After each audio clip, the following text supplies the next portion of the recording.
누가복음 22장 24절부터 38절 말씀까지인데 특별히 그 31절 32절을 보면은 시몬아 시몬아 보라 사단이 너희를 밀가부르듯 하려고 요구하였으나 그러나 내가 너를 위하여 내 믿음이 떨어지지 않기를 기도하였노니 너는 돌이킨 후에 내 형제를 굳게 하라.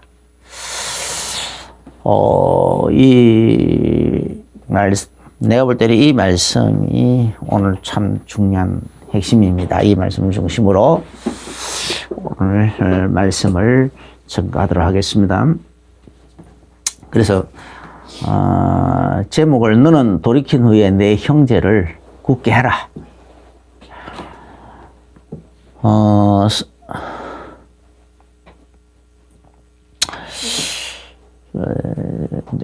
오늘 성탄 이브죠. 내가 전도사 때만 해도 그 성탄절에 그때만 해도 그 성탄절 문화가 한참 좋았어요. 80년대인데 그래봤자 100년도 안 된 사이에 기독교 문화가 우리나라에 활발하게 꽃피워가지고 막 진짜 온 사회 분위기가 성탄절 되면은 막 흥청 막 좀 뭐랄까 이렇게 좀 막 이렇게 막 그 좀 분위기가 업되고 막 흥청흥청하고 막 그럴 정도였어요. 교회들마다 또 교회에만 내온 사람을 다는 것이 아니라 심지어 불신자들까지도 자기 가게 앞에 그 트리, 성탄 트리도 만들고 막 네온 사인을 달아놓고 막 그럴 정도로. 그래서 전체 분위기가 상당히 성탄절 되면은 벌써 12월 딱 들어서면 그때부터 그렇게 바뀌어졌어요. 그리고 이제 교회 안에서도 이제 학생들하고 청년들에게 12월 딱 들어서면 그때부터 자기들끼리 이제 연구를 해가지고 이제 그 문화의 밤 해가지고 그래가지고 여러 가지를 준비를 해요. 뭐 찬양도 뭐 선곡도 준비하고 뭐 또 시 낭독도 준비하고 막 이런 식으로 해가지고 그래 막 준비해서는 이제 24일 날 저녁에 그걸 발표를 하는 거예요. 그러면 이제 전체 사회적 분위기가 그렇게 막 그 흥청흥청하는 그런 좀 분위기가 약간 업된 그런 분위기다 보니까 친구들 전도하러 이제 이렇게 우리 교회에서 이렇게 성탄 그 행사하는데 한번 와보라 하기 참 좋아요. 그 사람들도 불신자들 친구들도 교회 한 번도 안 와봤던 친구들도 그 오는데 부담이 없어요.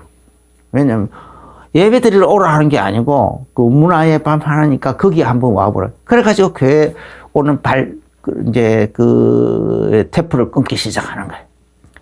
또 어린 애들 중에 이제 교회 다니는 애고 부모님들은 안 다니고 하는 애들 중에서도 그 부모님들에게 얘기해가지고 그래서 부모님들이 이제 그 애기들 재롱 그렇게 막 뭐 한다 하니까 또 그런 걸 그거 보러 또 교회를 한번 나와요. 그 나왔다가 교회를 마음의 문이 열려가지고 교회를 다니기 시작하고 그랬어요. 참 그래 전체적인 그런 분위기가 딱 되다 보니까 100년도 안 된 사이에 내가 전도사 때 80년대니까 100년도 채 안 됐잖아요 기독교. 그러니까 100년 채 안 된 사이에 그렇게 막 기독교 문화가 온 나라를 싹 뒤덮었어. 그런 분위기가 만들었어. 그런데 이제 그러다 보니까 이 사단이 발악을 해가지고, 이제 막 자꾸 이제 비판하는 사람들이 나오는 거예요. 그것도 기독교하고 교회 안에서. 그래가지고 잘난 척 하는 목사님도 들어있잖아요. 그런 사람들이 꼭 나서가지고, 이제 막 과연 예수님이 12월 25일로 태어난 거 맞나? 틀리다. 아니다. 그게 뭐 어쩌고 했다. 이런 식으로 여러 가지 막 그런 식으로 막 비판하기를 막 비판하는 그런 것을 막 하고 또 이제 그러다 보니까 또 그걸 또 언론에서 막 떠들고 이제 기독교에 대해서 못마땅해 하는 그런 언론들이 또 많이 있지 않습니까? 그런 사람들 막 언론에서 막 떠들고 그러니까 이상하게 그 분위기가 그렇게 기독교 문화가 확 일어나던 기독교 문화 분위기가 서서히 그 불이 꺼져가기 시작한 거예요. 요즘은 이제 어느 사이에 지금은 기독교 얼마나 많이 늘어나 있습니까? 또 오래됐습니까? 그럼에도 불구하고 그런 문화가 다 사라졌어. 심지어 그 네온사인도 이제 막 보기 싫다 그러고 막 그게 뭐에 방해된다 그러고 뭐 교회 주변에 있는 막 그런 사람들이 막 그 번쩍번쩍 하는 것이 취침에 방해된다 그러고 막 그 민원을 넣고 막 그러니까 근데 그런 게 다 없어져 버렸어. 참 웃기는 일이죠. 그러니까 더더욱 그 분위기가 급속하게 위축이 돼버린 거예요. 그러니까 심지어 어느 정도까지 미국에서는 막 법으로 원래 돼 있던 것을 이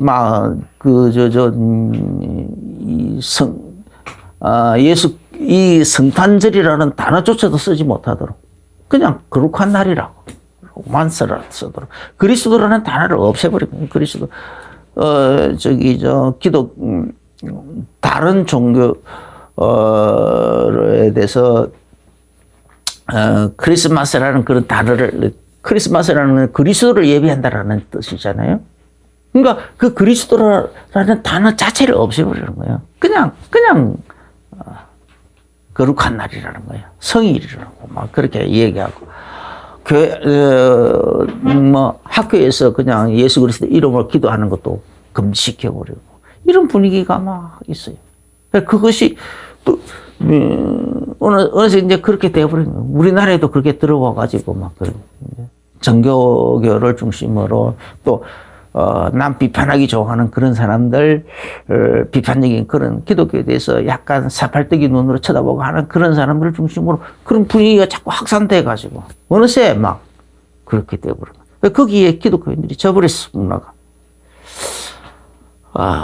옳다, 나쁘다, 그걸 따지기 이전에 분위기가 꺼져가 버렸대. 분위기가. 참 중요해요. 그러니까 이제, 일종의 하루라도 그런 식으로, 한 달이라도 그런 분위기가 있다 보니까 성탄절 전후로 해가지고 참 전도하기 좋았는데, 그런 분위기를 통해 가지고 사람들이 교회를 향하여 마음 문을 열 수 있는 계기가 됐는데 그것조차도 이제 없어져 버린 거예요. 안타까운 일이죠. 이제 오늘 이 본문에는 제자들 사이에 누가 크냐 하는 다툼이 있다 했어요. 그치? 이 24절부터 보면 꼭 그러면은 이 성탄절 왜 그렇게 목사님들 중에서 그런 식으로 잘난 척하면서 비판하는 그런 소리를 막 내고 그랬을까?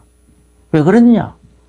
자기를 돋보이게 하려고, 그리스도를 이롭게 하려고 그런 비판하는 논문을 내고 그런 소리를 내고 그런 게 아니에요.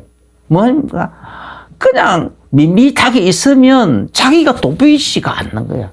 자기 자신을 뭔가 다른 사람들보다 특별하게 좀 드러내야 되니까 돋보이도록 만들려고 하면은 좀 딱 트집 잡을 수 없는, 그러면서도 다른 소리. 그렇게 따지고 보면 12월 25일에 정확하게 예수님 태어난 날이라고 정확하게 말할 수는 없다 이 말이에요. 그냥 그날을 정했어요. 그런데 그런 식으로 비판하면 자기가 잘난 게, 다른 사람이 안 하는 소리를 자기가 혼자 나서서 앞서서 막 내니까 자기가 다른 사람보다 잘난 것처럼 보이잖아요. 그런 사람들이 어디 가나 꼭 있다니까. 이거 예수님 제자들 중에서도 그런 사람들이 있었는가 봐. 그러니까 제자들 사이에도 네가 크니 내가 크니 뭐 서로 막 이런 식으로 누가 크냐 하면서 서로 다툼이 있더라. 이게 한두 번이 아니라니까. 해보는데 오늘 또 그랬어요. 예수님이 십자가에 못 박히는 그날까지 이따위 짓을 하고 있더라. 이 날이 지금 무슨 날입니까? 예수님이 잡혀가는 날이에요. 십자가에 못 박히기 위해서 잡혀가는 날이라니까. 근데 그날까지 그러고 있어요.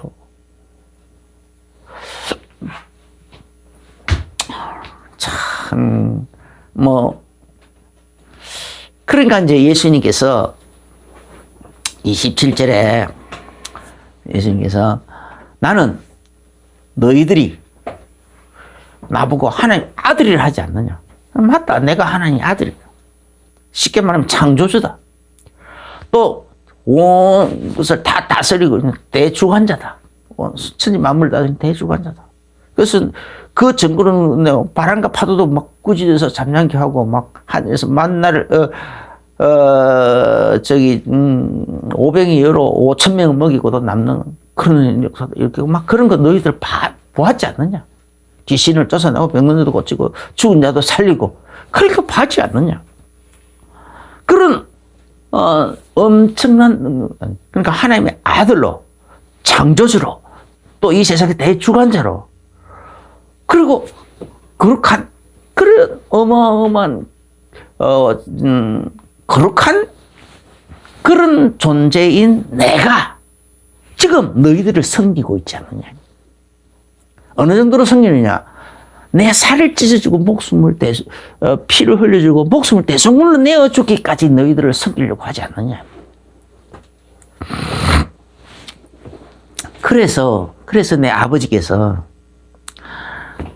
이렇게 나는 존귀를 받아야 되는 마땅함에도 또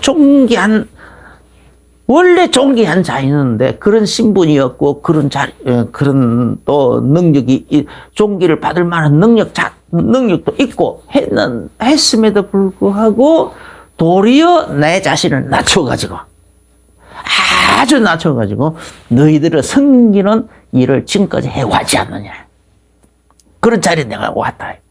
그러니까 그것 때문에 그래서 어느 정도로 너희들을 위해서 대신 죽기까지 해.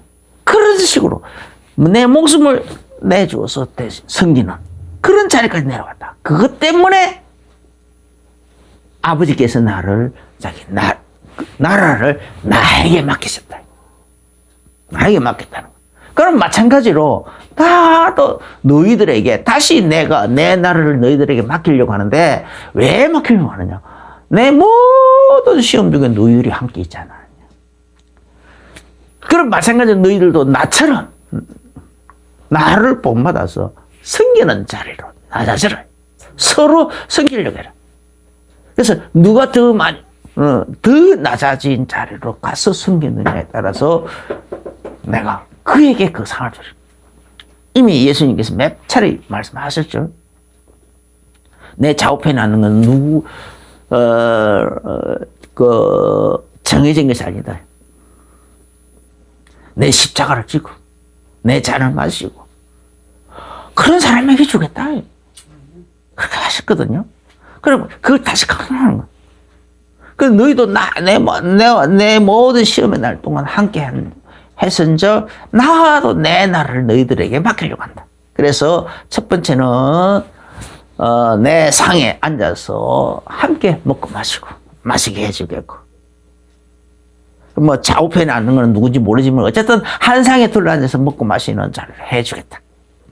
두 번째, 또 보좌에 앉아서 12보좌에 앉아서 이스라엘 12지파를 다스리게 하는 그런 자리에 주겠다.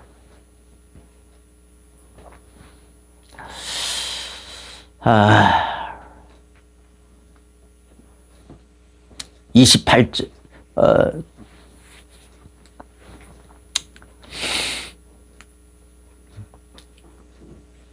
그게 이 24절부터 30절까지 있는 말씀이에요. 말씀이죠. 그래서 계시록 21장 4절에 보면은요, 예루살렘 그 성벽의 성곽에도 12 성곽이 있는데, 기초석이 있는데, 그 기초석에 12 제자, 이 사도들, 어린 양의 12 사도들의 이름이 있더라. 이 제자들은요, 그래서, 예수님이 가장 낮아진 자리로 내려와서, 전능하신 하나님인데, 온 세상 만물의 주관자이신데, 아주 거룩하신, 온 천사들의 경배월을 받는 그 거룩하신 분이신데, 그럼에도 불구하고 자기 자신을 낮추어서 섬기는 자리로 내려가고, 그리고 여러 가지 시험을 받고, 심지어, 사람들에게 조롱을 당하고, 그렇게 죽기까지 했다. 그 모든 자리에 너희들이 나와 함께 했으니 내가 너희들에게 이 상을 줄, 하늘에 그렇게 해서 그 상을 주겠다는 거죠. 할렐루야. 하늘에서 누가 큰 자라고요? 섬기는 자. 자기 자신을 낮추어서 다른 사람을 섬기고 하는 자. 그런 사람들을 하나님은 하늘에서 기히 쓰시겠다는 거예요. 새 예루살렘에서도 새 예루살렘 그 성소도 그 하늘나라 그 총회에서도 기히 쓰시겠다는 거죠. 그 다음에 이제 두 번째는 오늘 이거 31절 아까 우리 시몬아 보라 사단이 너희를 밀가부르듯 하려고 청구하였으나 요구했다. 그렇게 청구했으나 그러나 내가 너를 위하여 네 믿음이 떨어지지 않기를 기도하였노니 너는 돌이켜 너의 네 형제를 구케하라. 아니 이게 무슨 말이냐? 욥기서 1장에 보면은요, 사단이 막 하나님 앞에 나가서 욥을 막 이렇게 참소하는 내용이 나오잖아요.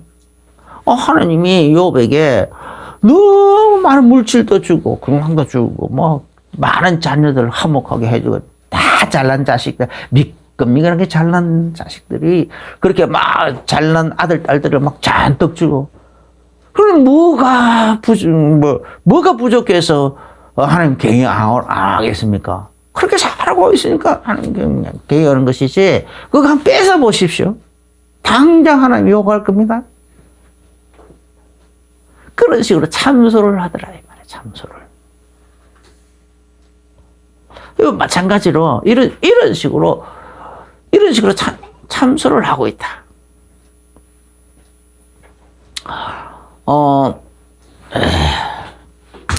계시록 12장 10절. 그러니까 오늘 이 본문에는 사단이 이렇게 베드로를 향하여 밀가부르듯 하려고 막 이렇게 청구를 하더라는 거예요. 그렇게 참소하더라는 거예요. 왜 그렇습니까? 베드로가 예수님을 3번씩이나 모른다고 부인할 것이기 때문에. 그래서 그것을 딱 이렇게 고리를 삼아가지고, 그걸 딱 핑계 삼아가지고, 그걸 딱 그렇게 베드로를 넘어뜨릴 고리를 삼아가지고, 그리고 저는 사단이 그냥 베드로를 빡세게 공격해가지고 완전히 그 마음과 생각을, 그 모든 인생을 완전히 박살을 내고 시궁창에 쳐박아 버리려고 그런 식으로 청구를 했다. 이거는 청구를 했다. 밀가부르듯 하려고. 밀가부르듯 뭔가 옛날에 보면 이 키에 그렇게 경상도 말로 챙이라고 그러는데, 거기에다가 곡식을 넣어놓고 촥촥촥촥촥 이렇게 막 튕겨 올리면은 이렇게 이게 넓적한 거기서 나오는 그 바람이 이렇게 확 밖으로 이렇게 했다는 거. 그래서 쭉쟁이들이 밖으로 막 그렇게 바람에 빨려 나가는 거예요. 빨려 나가고 하는데, 그렇게 하려고 하면은 이것을 잘 채워 올려야 되는 거예요. 아주 곡식이 정신없도록 팍팍팍팍 한 번도 올리는 게 아니라 막 쉴 새 없이 착착착착 채워 올려야 되는 거예요. 그걸 밀가루도 다르고. 그런 식으로 사람을 정신없이 그냥 쥐 흔들어 놓는 거야. 막 멘탈을 완전히 막 쥐 흔드는 거야, 그냥. 인생을 흔들고, 정신을 흔들고, 생각을 흔들고, 사상을 흔들고, 육체 건강도 흔들고, 환경도 흔들고, 정신없도록 막 쥐 흔들겠다라는 거야. 이런 식으로 베드로를 넘어들고 청구했지만은 예수님 뭔가? 아니, 네 믿음이 떨어지지 않도록, 네 믿음이 떨어지지 않도록 내가 기도했다. 내가 기도했다. 계시록 12장 10절에도 보면은 밤낮 참수하던 자, 이 사단을 보고요, 마귀를 보고 형제들을 밤낮 참수하는 자라고 그랬어요. 온 성도들을 놓고 그런 식으로 방간다질 가리지 않고 그런 식으로 참수하고 있더라는 거예요.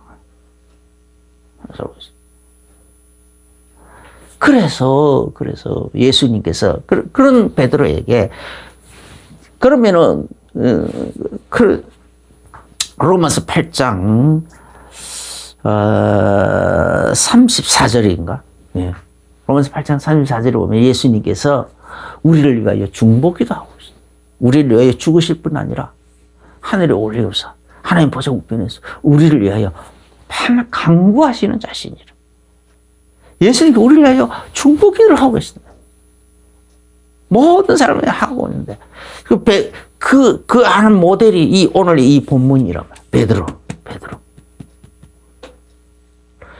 네가 3번 나를 부인하고 나면 사단이 그것을 핑계로 삼아가지고 그걸 끈덕지 삼아가지고 그걸 고리로 삼아가지고 사단이 너를 그냥 완전히 네 멘탈 박살을 내려고 그렇게 청구했다. 그렇지만 그래서 내가 네 믿음이 떨어지지 않도록. 그러니까 이 지금 사단은 그 베드로를 그런 식으로 완전히 그냥 지 흔들어 놓으려고 하는데 하나님께서는 예수님께서 그의 베드로의 중보자로 해서 먼저 네 믿음이 떨어지지 않도록 기도하신다라는 거예요. 그걸 막아주신다고 하지는 않았어요. 그 시험을 그 예수님을 3번씩이나 부인하는 그 상황을 막아주지는 않으시고 그냥 믿음이 떨어지지 않도록 중보기도 하시겠다고 했어요.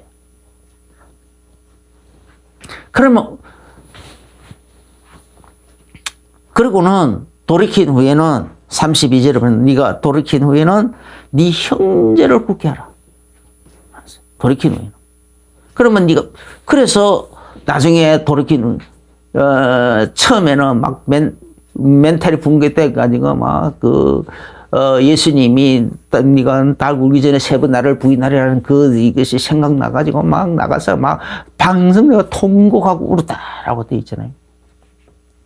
통곡하고 울었다.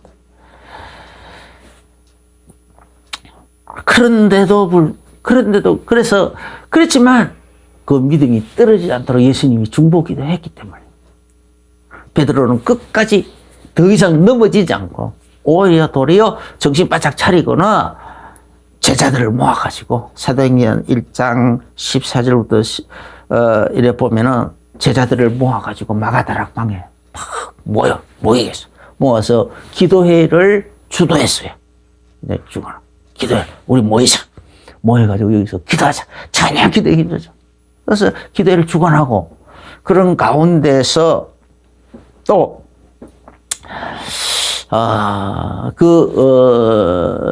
이제 가룟 유다를 대신할 사도를 한 명 더 세우자. 그래가지고 제비뽑기를 해가지고 마띠아를 세웠어. 그런 일을 다 그 상황을 주도했어. 하나님 앞에 그 상황을 보고하고 기도하고 그리고 제비뽑고 마띠아를 세우고 그런 일을 했어.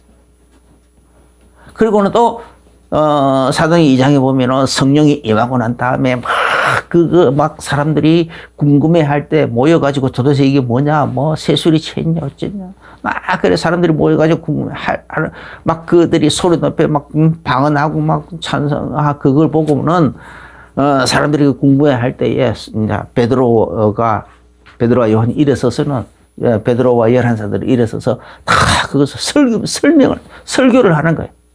이것이 어떤 상황인지. 그 설명을 하면서 너희가 각각 회개하고 예수 그리스도의 이름으로 세례를 받으라. 그날 세례를 받고 제자의 수가 3,000명이나 더하더라. 그 외에도 계속 베드로 중심으로 계속 사역이 진행됐어요. 예루살렘에 믿는 사람들이 수만 명이 일어나고, 또 심지어 어느 정도로까지 됐느냐, 베드로의 몸에서 손수건을 가져다가 병든 자에게 귀신 병든 자에게 얹으면 병이 떠나고, 귀신은 들린 자에게 얹으면 귀신이 떠나고, 그런 일도 일어나더라고 그랬어요. 그러니까 막 사람들이 막 병자들을 데리고 와서 골목에 있다가 베드로가 지나다니는 그 길목에 있다가 베드로의 그 그림자라도 환자 위에 살짝 좀 들어가면 병이 고쳐지지 않을까 하고 막 골목에 사람들이 나와서 환자를 뉘어놓고 베드로 지나가기를 기다리고 있더라고요. 그 정도로까지. 하나님이 베드로를 기썼어요. 베드로는 또 이 예수님의 이 명령 그대로 그냥 완전히, 그가 멘탈이 박살이 났지만은, 예수님을 3번씩이나 부인한 그것 때문에 바이든들이 박살이 났지만은, 예수님의 이 축복기도로 인해서 믿음이 떨어지지 않고 힘있게 오히려 다 일어서서 전체를 사도들로 이렇게 세우고 예루살렘 온 교회를, 온 지역을 다 그냥 다 이렇게 세우고 든든히 세우는 일에 쓰임 받았단 말이에요. 그럼 오늘날도 하나님은 이걸 원하시는 거예요. 요즘요, 오늘날도 이렇게 가만히 보면요, 지나온 세월도 보고 이렇게 보면은 하나님께서 기 쓰려고 하는 사람들은 대부분이요, 이렇게 이 멘탈을 붕괴시키는 이런 시험을 통과를 시키더라고. 여러 가지 각가지 시험. 전체 꼭 베드로 같지는 않은데 어쨌든 그 사람의 그릇 따라 하나님이 각가지 시험으로 그런 사람들을 이렇게 시험을 하더라고요. 그래가지고 모난돌들이, 우리가 이제 좀 예수 믿기 전에 가지고 있던 다른 사람들을 공격하는 거, 공격성 있던 거, 성격, 날카로운 성격, 막 그런 것들, 또 부정적인 성격, 이런 것들을 다 하나님이 다 깎아내더라니까. 그 모서리를 깎아내. 그래서 이제 크게 소리는 그래서 사람들이 이제 그런 걸 보면서 큰 시험 당하는 사람들은 보면은 그냥 큰 그릇은 큰 시험, 작은 그릇은 작은 시험. 거의 대부분이 그 있어요. 그래서 왜 그렇게 멘탈을 붕괴시킬 만큼 그런 막 시험 그릇들을 주시고 난 다음에 쓰실까라고 생각해 보니까, 이 신학교 졸업하면은요, 사람들이 대부분요, 막 자기가 또 막 모든 것을 다 아는 것처럼 느껴져요. 그래가지고 신학교 졸업한 사람들의 설교는요, 아주 날카로워요. 양날칼이에요. 양쪽에 칼날이 그냥 시퍼렇게 서가지고 그냥 이렇게 비판하고 정죄하는 그런 설교를 참 많이 해요. 사람 그냥 칼날이에요. 어찌 조금 잘못 들으면 상처를 많이 주는, 사람들에게 상처 주는 그런 설교도 많이 해요. 근데 그러면서 이제 그 목회에 가면서 많은 시험거리들하고 이제 목회자의 멘탈이, 만약에 목회자로서의 멘탈이 붕괴되는 그런 것을 겪으면서 설교가 부드러워지는 거예요. 그래서 그러니까 쉽게 말해서 왜 베드로, 만약에 베드로가 이런 일이 없었더라면 베드로가 얼마나 기고만장했겠습니까?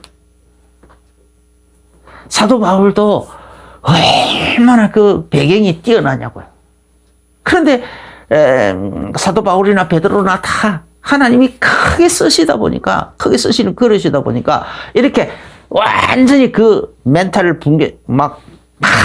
붕괴시키는 이런 시험을 통과를 먼저 하는 거예요. 그래가지고 다른 사람 앞에서 다른 행 앞에서 절대 잘난 척하지 못하도록 잘난 척 안 하고 그냥 나는 죄인 중에 괴수다. 사도 바울이 그러죠. 나는 죄인 중에 괴수다. 베드로도 나는 예수님을 세 번씩이나 부인을 한 못난 놈이다. 죽일 놈이다. 내가 뭐 잘난 게 뭐냐. 당신들보다 내가 훨씬 못났다. 더 악한 놈이다. 더 못난 놈이다. 더 큰 죄인이다. 이런 마음의 배경을 그런 관점으로 딱 해가지고 그 속에서 설교가 나오게끔, 그 속에서 전도를 하게끔, 그 속에서 형제들을 제자 훈련을 하게끔, 형제들을 권고하게끔 그렇게 만든 거예요. 기도도 그 속에서 하게끔.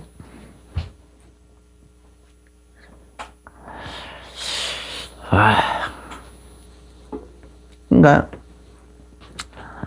그래서 주기도문에도 그러잖아요. 우리가 우리에게 죄 지은 자를 사해 준 같이 우리 죄를 사해 주시고 하잖아. 그 정신이에요, 이 정신. 하나님, 그래 그걸 그냥은 잘 안 되니까 이런 시험들을 통해서 베드로 같은 이런 시험들을 통과해 가면서 나라는 존재 아무것도 아니구나. 하나님 붙들어주지 않으시면 안 되는구나 하고 본인을 발견하게끔. 그렇게 되니까 다른 사람을 똑같이 시험 당하고 있는 사람들, 다른 사람들 또 이렇게 이상하게 하나님 앞에 또 잘못하고 있는 사람들, 죄 있는 사람들을 향하여 비판하고 정죄하기보다는 같은 동료로 저것도 나하고 또 같은 사람이네. 비슷하네. 내가 그때 내 멘탈이 붕괴되던 그 시험 당하는 그 시험을 저 사람도 당하고 있구나. 그럼 어떻게 해줄까? 위로해 줘야겠구나. 예수님께서 베드로에게 네가 돌이킨 후에는 네 형제들을 굳게 하라. 그 말씀 그대로 가지고 와서 그 사람들에게 네가 이 시험 예수님께서 너를 위하여 지금 하나님 보좌 앞에서 너를 위하여 축복기도 하고 계신다. 그 예수님 앞에 너를 위하여 기도하고 축복기도 하고 계시는 그 예수님을 바라보라. 그 예수님께 집중하고. 그리고 네가 힘을 얻거든 또 다른 너처럼 또 그렇게 마음이 무너져 있는 사람들을 이렇게 세우도록 일에 서라. 그런 일에 나서라. 그런 일을 하라.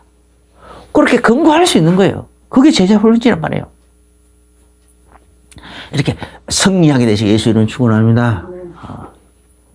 그 다음에 이제 35절부터 이래 보면은 35절부터 38절까지 보면은 예수님께서 갑자기 이제 그 말씀 이후에 전대도 준비하라고 그러고, 배낭도 준비하라고 그러고, 심지어는 칼까지, 검까지 준비하라고 그랬어요.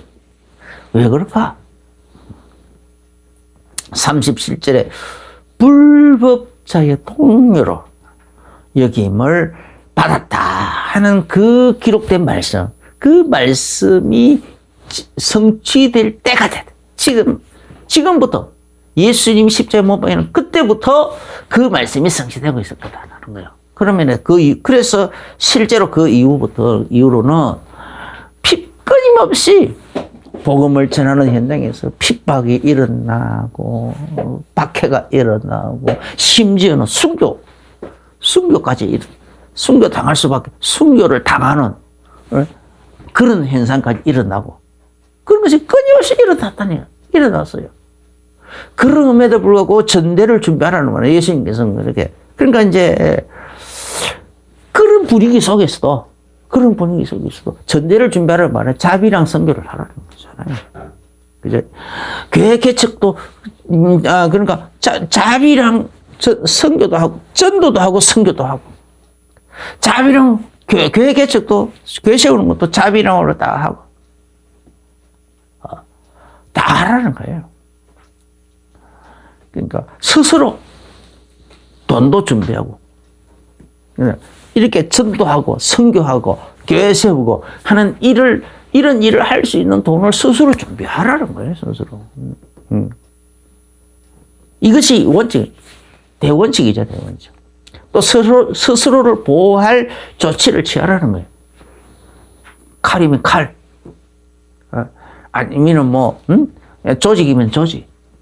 아니면, 어쨌든 뭐든지 스스로를 보호할 조치도 스스로 찾아내고, 또, 전도 여행을 매일 가려고 하면은 여러 가지 필요한 물품들이 많잖아요. 그것도 배낭을 준비한다는 말은 그 말이 아닙니까? 스스로 스스로 여행할 준비. 누군가가 대신 해주기를 기대하지 말라는 거예요. 스스로 다 준비하자는 거예요. 그죠? 또, 하나님이 다 준비해가지고 다 때를 맞춰주면 그때 해야지 하는, 그렇게 때가 오기를 또 기다리지 말라는 거예요. 모든 걸 스스로 준비하라. 준비해가지고, 예수님께서, 전대도 준비하고, 배낭도 준비하고, 심지어는 검도 준비하고, 하라는 말씀은 그거예요. 이런 핍박의 분위기가 시작되고, 그것이 끊임없이 쭉 이어져 갈 건데, 그 속에서도 그렇게 하라는 거예요. 할 수 있도록. 스스로 다 할 수 있도록. 그렇게 스스로를 준비하라는 거죠. 너는 돌이킨 후에 내 형제를 굳게 하라. 오늘 이 말씀, 이것의 제목을 묵상하시면서 끊임없이 새 힘을 얻게 되시길 예수님으로 축원합니다. 기도하겠습니다. 주 예수님 감사합니다. 오늘 받은 말씀대로 우리가 늘 준비하는 자 될 수 있게 해주시고, 또 깨어있는 자 되게 해주시고, 또 하나님 앞에서 새 힘을 얻어서 주의 일에 힘쓰는 자 되게 하여 주옵소서. 예수님 이름 기도합니다. 아멘. 이제는 우리 주 예수 그리스도의 크신 은혜와 하나님 우리 아버지의 지극하신 사랑하심과 성령님의 내주 인도교통 충만하신 거예요.